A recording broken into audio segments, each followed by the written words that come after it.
Captain Jake Morrison stood in the center of the massive chamber, feeling very small. The walls stretched up so high he could barely see the ceiling. Around him, in circles that rose like steps, sat the representatives of 47 different alien species. Some looked like giant insects, others were made of living rock. A few seemed to be floating clouds of gas in metal suits. All of them were staring at him with what he could only guess was hatred. The chamber was on Nexus Prime, the most important space station in the galaxy. Jake had been here before, but never like this. Never as the person everyone wanted to see punished. Next to him stood Dr. Lisa Carter, the smartest person Jake knew when it came to understanding aliens. Her hands were shaking slightly, but her voice had been steady when she spoke. Earlier, behind them, watching through a video link from Earth, Admiral Rick Sullivan waited to hear what would happen to the human race. High above them all, on a platform that seemed to float in the air, sat the High Arbiter Veltar. The ancient being looked like a crystal tree, with branches that moved and sparkled with their own light. Veltar had been alive for thousands of years and had seen the rise and fall of dozens of civilizations. Today, they would decide the fate of humanity. The evidence has been presented. Veltar's voice echoed through the chamber without seeming to come from anywhere in particular. The human species has violated 17 major galactic laws. They have built weapons of mass destruction. They have claimed worlds without permission. They have refused to follow the trade agreements that keep peace in our galaxy. Jake wanted to speak up, to defend his people, but he had already given his speech. He had told them about the attacks on human colonies. He had explained how other species had tried to wipe out humanity before they could become strong. He had begged them to understand that humans only fought because they had to. None of it had mattered. Counselor Zethkri rose from his seat.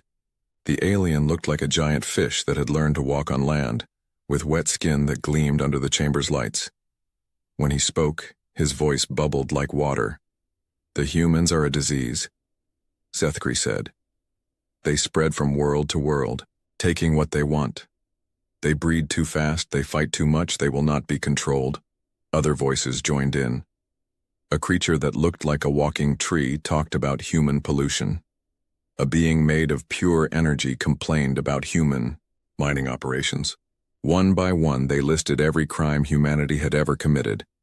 Dr. Carter stepped forward. "Please listen to me," she said. "You are making a terrible mistake. Humans are not evil. We are just trying to survive in a galaxy that has been hostile to us from the day we left Earth.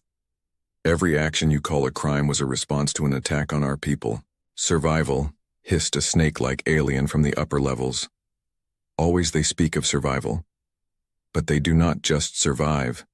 They conquer, they destroy, they take what belongs to others." "Because you never gave us a choice," Jake finally shouted, unable to stay quiet any longer. "From the moment we made contact with galactic civilization, you treated us like barbarians. You refused to trade with us fairly. You sold weapons to pirates who attacked our colonies. You expected us to follow your laws while you ignored our suffering." The chamber erupted in angry sounds. Clicks and buzzes and roars filled the air. Veltar raised one crystalline branch and silence fell instantly. "The human speaks of suffering," the High Arbiter said. "But what of the suffering humans have caused? What of the worlds they have strip-mined? What of the species they have displaced? What of the ships they have destroyed? What of the children they murdered on Colony 7? Jake shot back. "What of the poison gas attacks on New Denver? What of the slave raids on the farming worlds? We have defended ourselves against monsters and you call us criminals for it."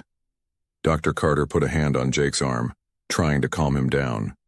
She looked up at the assembled aliens with eyes that held both sadness and warning. "If you do this," she said quietly, "if you banish humanity from civilized space, you will regret it. You think you are solving a problem, but you are creating a much bigger one. Humans do not give up. Humans do not fade away. Push us into the darkness, and we will make the darkness our home. Give us enemies, and we will become your worst nightmare." Laughter echoed through the chamber. Not human laughter, but the alien sounds that served the same purpose. They thought Dr. Carter was making an empty threat. Beltar's branches moved in what might have been a shrug. The vote will now be taken. All in favor of banishing the human species from the inner and mid-rim territories. Raise your voting appendage. Jake watched in horror as alien hands and claws and tentacles rose throughout the chamber. He counted them, hoping against hope that there might be enough opposition to save his people. But the numbers were clear. 43 species voted to banish humanity. Only 4 voted against. The decision is made, Beltar announced. All human settlements in the inner and mid-rim territories must be evacuated within 1 standard galactic year. Humanity is forbidden from establishing new colonies in civilized space. All trade agreements with human organizations are hereby terminated. Any human found in violation of this banishment will be imprisoned or executed. The chamber began to empty as the alien representatives filed out, their work done.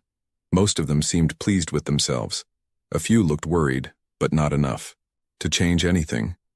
Jake and Dr. Carter stood alone in the center of the vast room, listening to their footsteps echo in the sudden silence. Through the video link, they could see Admiral Sullivan's grim face as he absorbed the news. "So that's it," Jake said. "They're throwing us out of civilized space." Dr. Carter looked at him with a strange expression. There was sadness there, but also something else. Something that might have been excitement. "Jake," she said softly, "do you know what lies beyond the mid-rim?" "The outer rim territories," Jake replied. "Unexplored space, wild worlds, pirate strongholds, the frontier." Dr. Carter smiled, and it was not a pleasant smile. "Exactly. They think they're punishing us by sending us into exile. They think they're getting rid of a problem." She walked to the great window that looked out over the star-filled void beyond the station. Jake followed her, and together they stared at the countless points of light that represented worlds beyond counting. "They have no idea," Dr. Carter continued, "that they're giving us exactly what we need. Room to grow, space to build, freedom from their laws and their limitations." Jake began to understand. The galaxy had just made the biggest mistake in its history. They had taken the most aggressive, adaptable, and determined species they had ever encountered, and they had given them an entire frontier to conquer. "Admiral Sullivan," Jake said to the video link, "prepare the fleets. We have a new home to claim." On the screen, Admiral Sullivan nodded grimly. "Understood, Captain. Let's show them what exiled humans can accomplish." As they walked away from the chamber, Jake looked back one last time at the place where humanity had been judged and found wanting. In a few years, he thought, they would see how wrong they had been. The galaxy had created its own worst enemy, and they had done it with a vote. The exile was about to begin, but Jake Morrison was no longer afraid. He was eager to see what humanity could build in the darkness beyond the civilized worlds. The aliens thought they had won, but they had only postponed the real war, and when it came, humanity would be ready. General Amy Brooks stood on the bridge of the massive transport ship, watching as another colony ship disappeared into the jump point ahead of them. She had been watching ships make this journey for 8 months now, and still the sight amazed her. Hundreds of vessels, each one packed with thousands of humans, all heading toward the unknown darkness of the outer rim. It was the biggest movement of people in human history. Over 200 million colonists had to be moved from their homes, in civilized space, to new worlds that most of them had never even seen. The Galactic Council had given humanity 1 year to pack up and leave. Amy had promised to do it in 10 months. "General, the new Boston is requesting permission to jump," her aide reported. Amy nodded. "Tell Commander Walsh he's cleared for departure, and remind him to keep his scouts active. We still don't know what's waiting out there." The new Boston was one of the largest colony ships in the fleet. It had started life as a military battleship, but Amy's engineers had gutted it and rebuilt it to carry 15,000 colonists and all their supplies. Commander Steve Walsh was a good man, steady and careful. If anyone could get those people to safety, it was him. Amy turned to look at the tactical display that showed the entire migration. Red dots marked the ships that were still loading passengers. Green dots showed the ships that were already traveling to their new homes. Blue dots marked the ships that had already arrived and were setting up colonies. There were a lot of red dots still, but fewer every day. "Ma'am," another officer called out. "We're getting reports from the advanced scouts. Commander Garcia says he's found something interesting." Amy smiled. Tony Garcia was a former smuggler who knew the hidden paths through space better than anyone. When the government had offered pardons to criminals who would help with the migration, Tony had been the first to volunteer. His knowledge of secret routes and hidden bases had been invaluable. "Put him through," Amy ordered. Tony's face appeared on the main screen. He was grinning, which usually meant he had found something valuable. "General, you're going to want to see this," Tony said. "I've been exploring the Kepler system, about 3 days from the main convoy route. There's a planet here that's almost perfect for colonization. Good atmosphere, plenty of water, and something else." "What else?" Amy asked. "Ruins. Big ones. Looks like some ancient civilization built a huge city here, then just disappeared. The technology is way beyond anything we've seen. If we can figure out how it works, it could change everything." Amy felt a spark of excitement. The outer rim was supposed to be empty, but the scouts kept finding traces of dead civilizations. Most of them were just ruins, but some still had working technology. The aliens in the inner systems had kept these discoveries secret, but now humanity would have access to them. "Set up a research team," Amy told Tony. "But keep it quiet. We don't want word getting back to the council." "Already on it, General. Dr. Kevin Lee is on his way with a full terraforming team. He says he can have the planet ready for colonists in 6 months." Amy nodded. Dr. Lee was a miracle worker when it came to making hostile worlds livable. He used techniques that other species called dangerous, but they worked fast. Human colonies could be established in months instead of years. As Tony's transmission ended, Amy looked at the migration status again. They were ahead of schedule, which was good. But she knew the real challenges were just beginning. The outer rim was not empty. It was full of pirates, criminals, and worse things that had been driven out of civilized space. Her thoughts were interrupted by an urgent message from the forward scouts. "General Brooks, this is Captain Nick Foster aboard the Defiance. We've got a problem." Amy had been expecting this. "What kind of problem, Captain?" "Pirate fleet, ma'am. About 50 ships, all armed. They're blocking the jump point to the Titan system. They're demanding tribute from any human ships that want to pass." Amy felt her anger rise. The pirates thought humans would be easy targets, refugees who would pay anything to reach safety. They were about to learn how wrong they were. "Captain Foster, what's your ship's status?" "We're ready for battle, General. The Defiance has been upgraded with the new weapon systems. We're faster and better armed than anything these pirates have." "Good. Show them what happens when they threaten human civilians."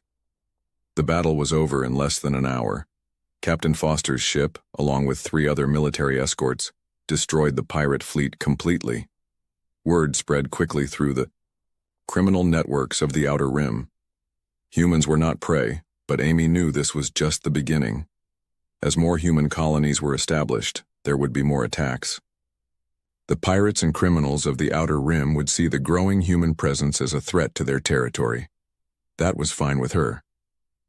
Amy had been a soldier her whole life, and she knew that sometimes the best defense was a strong offense. Week later, Amy received reports from the first established colonies. Maya Johnson, the civilian leader of New Haven Colony, reported that the settlement was thriving. The colonists were working together to build homes, farms, and factories. They were also building something else: a government. "General," Maya said, during their weekly call, "we need to talk about how we're going to organize ourselves out here. The old colonial government was designed for peaceful times. Out here, we need something different." Amy understood. The Outer Rim was not a place for weak leadership. The colonists needed a government that could make quick decisions and defend itself. "What are you proposing?" Amy asked. "We're calling it the Frontier Coalition. Every colony gets representation, but military commanders have special authority during emergencies. And emergencies are defined pretty broadly." Amy smiled. Maya was learning fast. "Sounds practical. What about the old colonial charter?" "Suspended indefinitely. The Galactic Council banished us from civilized space, so we're not bound by civilized laws anymore. We make our own rules now. Over the following months, Amy watched as the human colonies in the Outer Rim grew stronger. Dr. Lee's terraforming teams worked miracles, turning barren worlds into garden planets. Tony Garcia's network of smugglers and scouts established supply lines that connected the scattered colonies. Maya Johnson's Frontier Coalition grew into a real government, one designed for the harsh realities of frontier life. But most importantly, the colonies were learning to defend themselves. Every attack by pirates or criminals was met with swift and brutal retaliation. Human military technology, freed from the restrictions of galactic law, advanced rapidly. New weapons, new ships, new tactics were developed and tested in real combat. Amy received regular reports from Admiral Rick Sullivan back on Earth. The home government was watching the Outer Rim colonies with growing interest. What had started as a desperate evacuation was turning into something much more significant. "Amy," the Admiral said during one of their secure calls, "what you're building out there is impressive, but I'm getting reports that some of the inner system governments are getting nervous. They're starting to realize that banishing us might not have been their best idea." Amy looked out at the stars beyond her command ship. In the distance, she could see the lights of 3 different human colonies, each one a beacon of human determination in the darkness. "Let them be nervous," she said. "They wanted us gone, so we're gone, but we're not hiding. We're building something new." "What are you building, Amy?" Amy smiled. "The future, Admiral. We're building the future." The last of the refugee ships had arrived at their new homes. The Great Migration was complete. But Amy knew it was not really an ending, it was a beginning. Humanity had been thrown into the wilderness, but they had not just survived. They had claimed it. Standing on the bridge of her command ship, watching, as human colonies spread across a dozen star systems, Amy felt a sense of pride.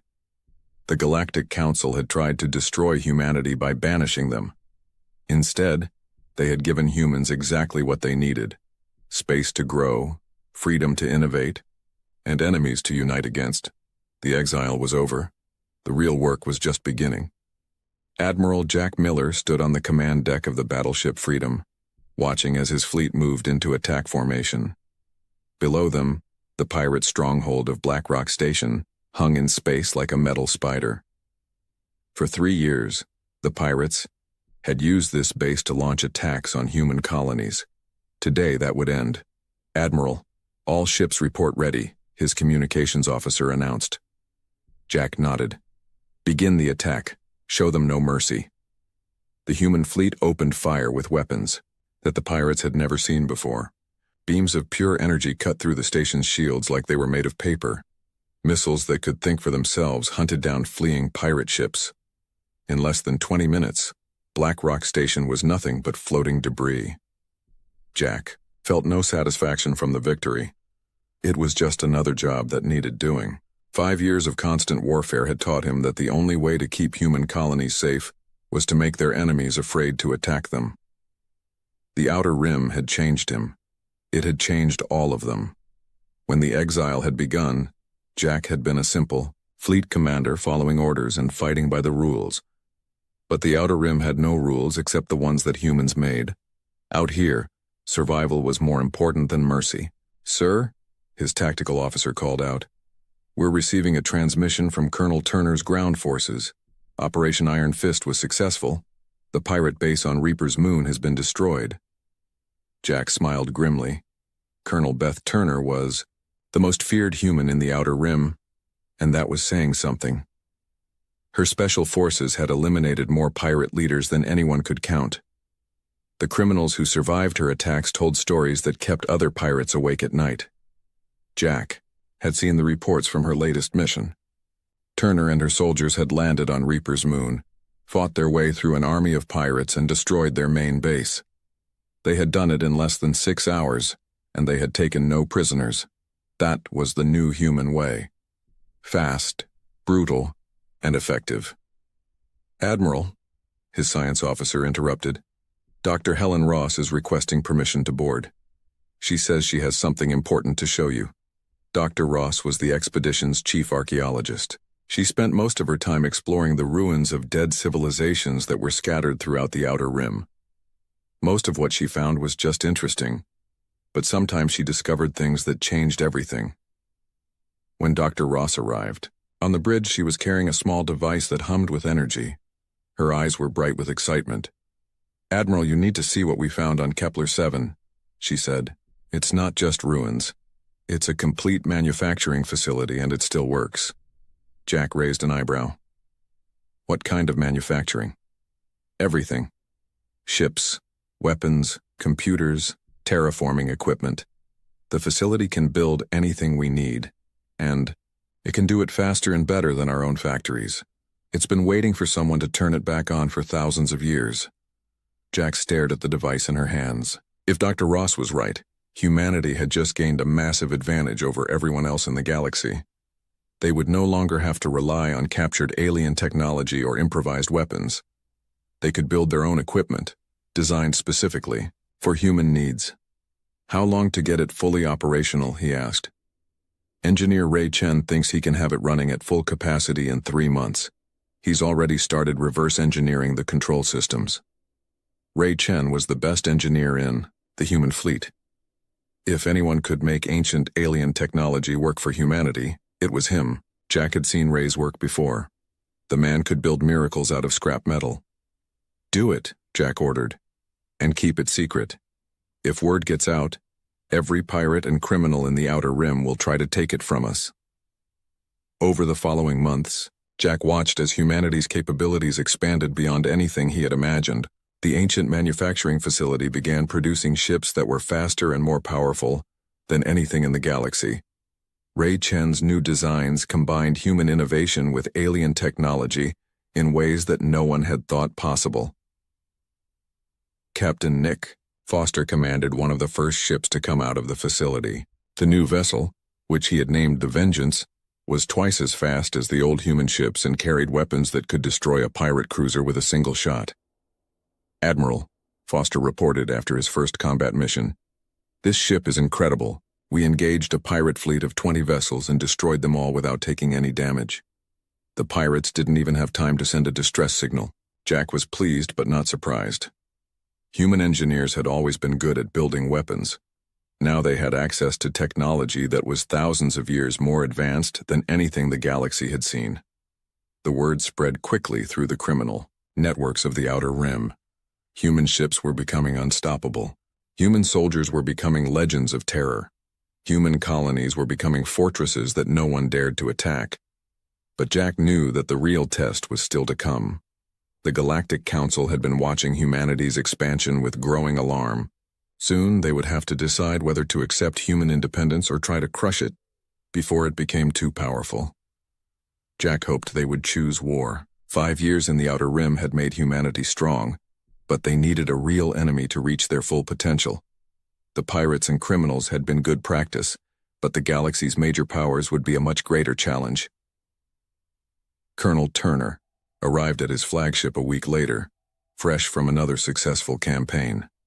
Her soldiers had just finished eliminating the last major pirate confederation in human space. The Outer Rim territories were now completely under human control. "Admiral," she reported, "the Crimson Fleet has been destroyed. Their leaders are dead, their bases are captured, and their ships are either sunk or have joined our forces. The pirates are finished as a threat to human colonies." Jack nodded. "Good work, Colonel. How many enemy forces remain in our territory?" "None, sir. We control everything from the Kepler system to the Vega Nebula. Any criminal or pirate who wants to operate in human space now has to ask our permission and pay our taxes." Jack looked out at the stars beyond his ship. Humanity now controlled more territory than many of the species that had voted to banish them. They had built a military that could challenge anyone in the galaxy, and they had done it all in just 5 years. "Colonel," he said, "prepare your forces for a new mission. I think we're about to receive some visitors from the inner systems." Turner smiled. It was not a pleasant expression. "What kind of visitors, sir?" "The kind that come with warships and ultimatums. The Galactic Council is starting to realize that banishing us was a mistake. They're going to try to correct that mistake before we become too powerful to stop." "And what will our response be?" Jack turned to look at her. and his eyes were as hard as the metal of his ship. "We're going to show them that they're already too late." The transformation was complete. Humanity had entered the Outer Rim as refugees, scared and desperate. They were leaving it as conquerors, armed with the best technology in the galaxy and hardened by years of constant warfare. The exile had ended. The return was about to begin.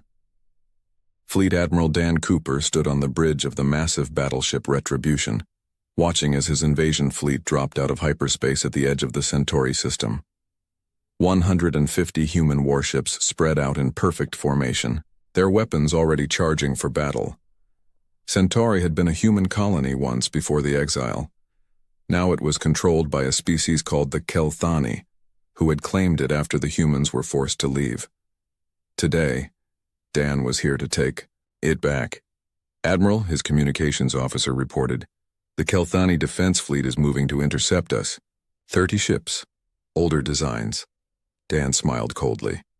"Tell them they have one chance to surrender the system peacefully. If they refuse, we will take it by force." The response came back quickly. The Kelthani commander was angry and defiant. He demanded to know by what right humans dared to enter civilized space. He threatened to call the Galactic Council for help. "Tell him," Dan said calmly, "that we don't recognize the authority of the Galactic Council anymore, and tell him he has 5 minutes to evacuate the system before we open fire." The Kelthani chose to fight. It was a mistake they would not live to regret. The battle lasted less than an hour. Human ships, built with ancient alien technology and human innovation, tore through the Kelthani fleet like paper. Their weapons were more powerful, their shields were stronger, and their tactics were perfected by years of constant warfare. When it was over, Centauri was human again. Captain Lisa Morgan watched the battle from her stealth ship, hidden in the asteroid belt. As the fleet's intelligence officer, her job was to gather information about enemy capabilities and send reports back to the Frontier Coalition government. What she saw impressed her. The human fleet was not just powerful, it was professional. Every ship knew exactly what to do. Every weapon fired at the perfect moment. Every maneuver was executed flawlessly. 10 years in the Outer Rim had transformed humanity into something the galaxy had never seen before. They were no longer the desperate refugees who had been banished from civilized space. They were conquerors, and they were very good at their job. Lisa activated her encrypted communication link and sent her report to President Sam Davis on Haven's Gate, the capital world of human space. "Mr. President," she transmitted, "the Centauri operation was successful. Total human casualties 0. Enemy casualties, complete destruction of their fleet. We now control the gateway to the mid-rim." Back on Haven's Gate, President Davis read the report with satisfaction. He had been elected by the colonists to lead their new civilization, and he was proud of what they had accomplished. In 10 years, humanity had gone from having nothing to controlling the most powerful military force in known space. But Davis knew that taking back their old colonies was just the beginning. The real goal was to make sure that no alien species would ever be able to threaten humanity again. "General Torres," he said to the man sitting across from his desk, "how are preparations for the ground campaigns?" General Mike Torres was the commander of all human ground forces. His soldiers were veterans of countless battles against pirates and criminals. They were equipped with power armor that made them nearly invincible and weapons that could level city blocks. "We're ready, Mr. President," Torres replied. "My troops are eager to reclaim the worlds that were stolen from us. The aliens who moved into our old colonies think they can just keep what they took. They're about to learn otherwise." Davis nodded. "Remember, General, we're not interested in genocide. Any aliens who surrender and accept human authority can stay. But anyone who resists will be removed permanently." "Understood, sir. My soldiers know the difference between enemies and potential citizens." Across the galaxy, Ambassador Kate Williams was meeting with terrified alien governments who were just beginning to understand what they were facing. She had been traveling from system to system, offering them a simple choice: join the growing human empire peacefully, or be conquered by force. Most of them chose to negotiate. "Ambassador Williams," the Zephyrian Prime Minister said nervously, Surely we can reach some kind of agreement. The Zephyrian Republic has always been neutral in galactic conflicts. Kate smiled politely. Of course, Prime Minister. Humanity has no quarrel with peaceful species who respect our sovereignty. All we ask is that you recognize human authority in this region of space and agree to our trade terms. The Prime Minister looked relieved. And what are your trade terms? Simple. You provide us with raw materials and agricultural products. We provide you with protection from pirates and access to our advanced technology. Everyone benefits. What the Prime Minister didn't understand was that the trade terms were designed to make the Zephyrian Republic completely dependent on human goodwill. Within a few years, they would be a human client state in everything but name. Kate had made the same offer to dozens of alien governments. Most of them accepted, grateful to avoid the fate of species that had chosen to resist. A few tried to fight, but they quickly learned that human military power was overwhelming. The word spread quickly through the civilized galaxy. Humanity was back, and they were stronger than anyone had imagined. The species that had voted to banish them 10 years ago were now scrambling to make peace before the human fleets reached their home systems. Admiral Cooper received new orders every week. Take this system, secure that trade route, establish a naval base in that nebula. The way human expansion was systematic and unstoppable. Admiral, his chief of staff reported, we're getting reports from our intelligence networks. The Galactic Council is in emergency session. They're trying to organize a coalition to stop our expansion. Cooper laughed. Let them try. How many ships can they put together? Intelligence estimates about 3,000 ships from all the major powers combined. But they're using outdated technology and they've never fought as a unified force. And how many ships do we have? 800 in the main fleet plus another 200 scattered across our territory for defense. Cooper did the math in his head. The aliens had more ships, but that didn't matter. Human ships were individually superior, and human crews were battle-tested veterans. More importantly, humanity fought as one people with one purpose, while the alien coalition would be full of politics and competing interests. Send a message to President Davis, Cooper ordered. Tell him that if the Galactic Council wants a war, we're ready to give them one. Captain Morgan continued her intelligence gathering, moving invisibly through enemy territory and reporting on alien military preparations. What she saw confirmed what everyone in the human government already knew. The galaxy was not ready for the new humanity. The aliens were still thinking in terms of the old galactic order, where conflicts were settled by politics and compromise. They didn't understand that humanity had moved beyond that. 10 years of warfare in the lawless Outer Rim had taught humans a simple lesson. The strong take what they want, and the weak accept what they're given. General Torres led his ground forces in a series of lightning campaigns that captured strategic worlds throughout the mid-rim. His soldiers moved faster and hit harder than any army the galaxy had ever seen. Alien defenders who expected traditional siege warfare found themselves facing troops who could fight day and night without rest, protected by armor that made them immune to most weapons. City after city fell to human assault forces. World after world surrendered rather than face destruction. The alien governments that had grown comfortable ruling over abandoned human colonies found themselves begging for mercy from the species they had helped to exile. President Davis watched the reports coming in from across human space. Every day brought news of new victories, new territories added to the growing human empire. The aliens who had thought they were solving the human problem by banishing his people had only made them stronger. Mr. President, his aide announced, you have a priority message from the Galactic Council. They're requesting immediate negotiations to discuss human territorial claims. Davis smiled. Tell them that the Frontier Coalition doesn't negotiate with the Galactic Council. We negotiate with individual species who recognize our authority. If they want to talk, they can come to Haven's Gate and ask for an audience. The transformation was complete.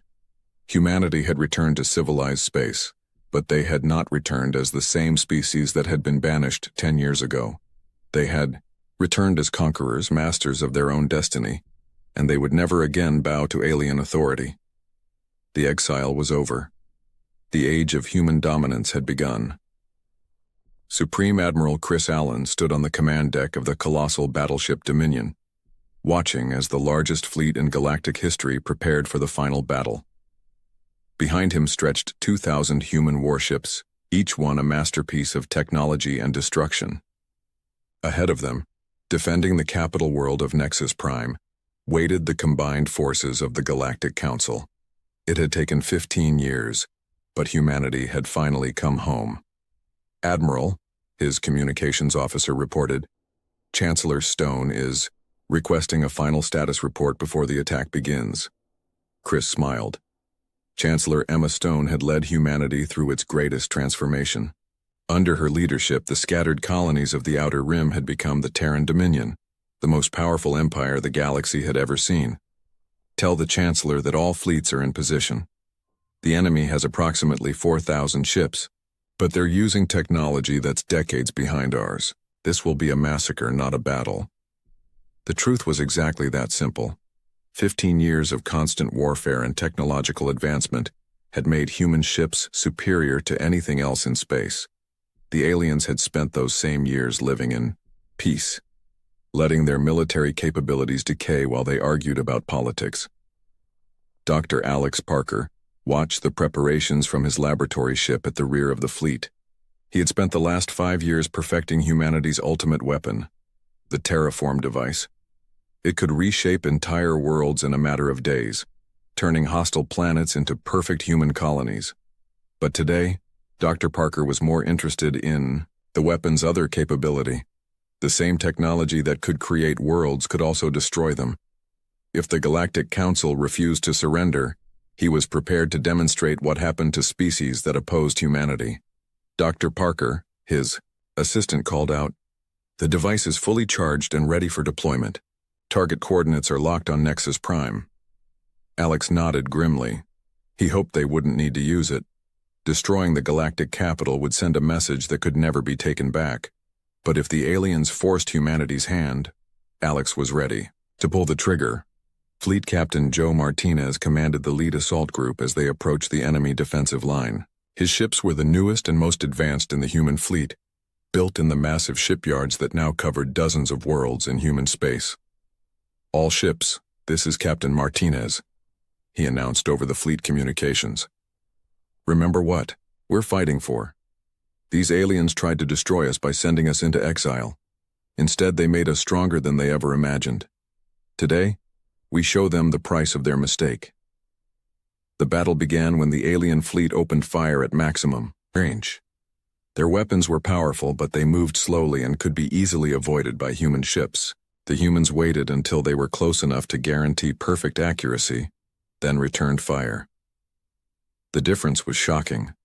Human weapons cut through alien shields like they were made of paper. Human ships moved faster than the aliens could track. Human tactics, perfected by 15 years of constant fighting, overwhelmed the enemy formations completely. In the first hour of battle, the humans destroyed over 1,000 enemy ships, while losing only 12 of their own. Supreme Admiral Allen watched the destruction with professional satisfaction.